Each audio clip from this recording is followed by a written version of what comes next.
आल्हा का विवाह प्रस्ताव। बहुत समय पहले कन्नौज के राजा भोज के दरबार में एक अद्भुत चर्चा हो रही थी। राजा भोज, जो अपने न्याय, साहस और वीरता के लिए प्रसिद्ध थे, ने आल्हा और उनके भाई उदल की वीरता के बारे में सुना था। उनके युद्ध कौशल और साहस के किस्से दूर दूर तक फैल चुके थे। आल्हा और उदल का नाम सुनते ही हर योद्धा की आंखों में सम्मान और भय दोनों थे।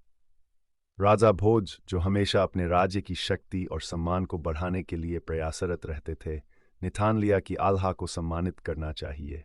उनके लिए यह सम्मान का सबसे बड़ा रूप था आल्हा को अपनी बेटी का विवाह प्रस्ताव देना। राजा भोज ने एक दिन आल्हा को अपने दरबार में बुलाया। जब आल्हा दरबार में पहुंचे तो राजा भोज ने उन्हें सम्मानित करते हुए कहा, आल्हा, तुम केवल एक वीर योद्धा नहीं बल्कि हमारे राज्य की शान हो। तुम्हारे जैसे महान योद्धा के साथ मेरी बेटी का विवाह हमारे राज्य के लिए गर्व की बात होगी। राजा भोज का यह प्रस्ताव सुनकर आल्हा कुछ क्षण के लिए चुप रहे। यह प्रस्ताव उनके लिए एक सम्मान था, लेकिन साथ ही यह उनके कर्तव्यों और जिम्मेदारियों का भी सवाल था। आल्हा ने राजा भोज की ओर देखा और कहा, राजा भोज, मैं आपका आभारी हूं कि आपने मुझे इस सम्मान का पात्र समझा, लेकिन मैं केवल एक योद्धा नहीं हूं। मेरी जिम्मेदारी केवल युद्ध तक सीमित नहीं है। मैं अपने राज्य, समाज और परिवार के प्रति भी कर्तव्यबद्ध हूं। इस विवाह का प्रस्ताव केवल एक व्यक्तिगत मिलन का नहीं, बल्कि यह हमारे राज्य की शक्ति और समाज की प्रतिष्ठा का प्रतीक बनेगा। राजा भोज ने आल्हा की बातों को समझा और कहा, तुम्हारी बात सही है आल्हा। तुम्हारी वीरता और कर्तव्यनिष्ठा को हम सभी सम्मान देते हैं। इस विवाह को हम केवल एक सामाजिक आयोजन नहीं, बल्कि राज्य की समृद्धि और सम्मान का प्रतीक मानेंगे। आल्हा ने एक शर्त रखी, राजा भोज, मैं इस विवाह को तभी स्वीकार करूंगा जब मेरी वीरता और कर्तव्यों को सम्मान दिया जाएगा।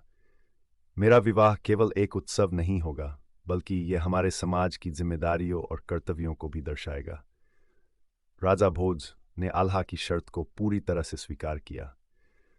उन्होंने घोषणा की कि इस विवाह के आयोजन में राज्य के सभी प्रमुख लोग शामिल होंगे और यह एक ऐतिहासिक अवसर के रूप में मनाया जाएगा।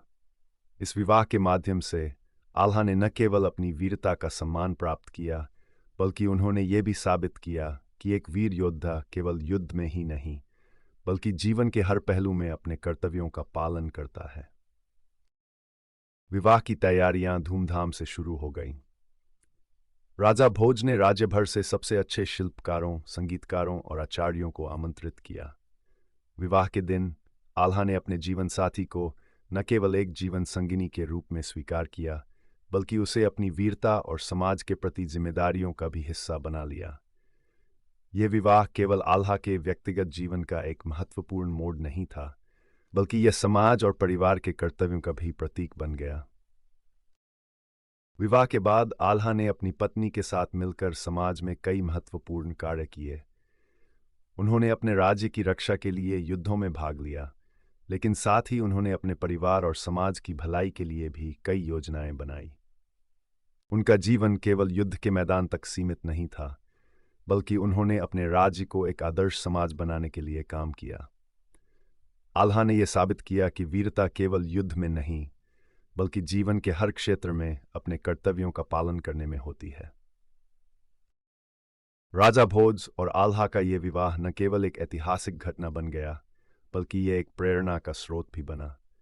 आल्हा ने यह सिद्ध कर दिया कि एक सच्चा वीर वही है जो अपने कर्तव्यों का पालन न केवल युद्ध के मैदान में, बल्कि जीवन के हर पहलू में करता है।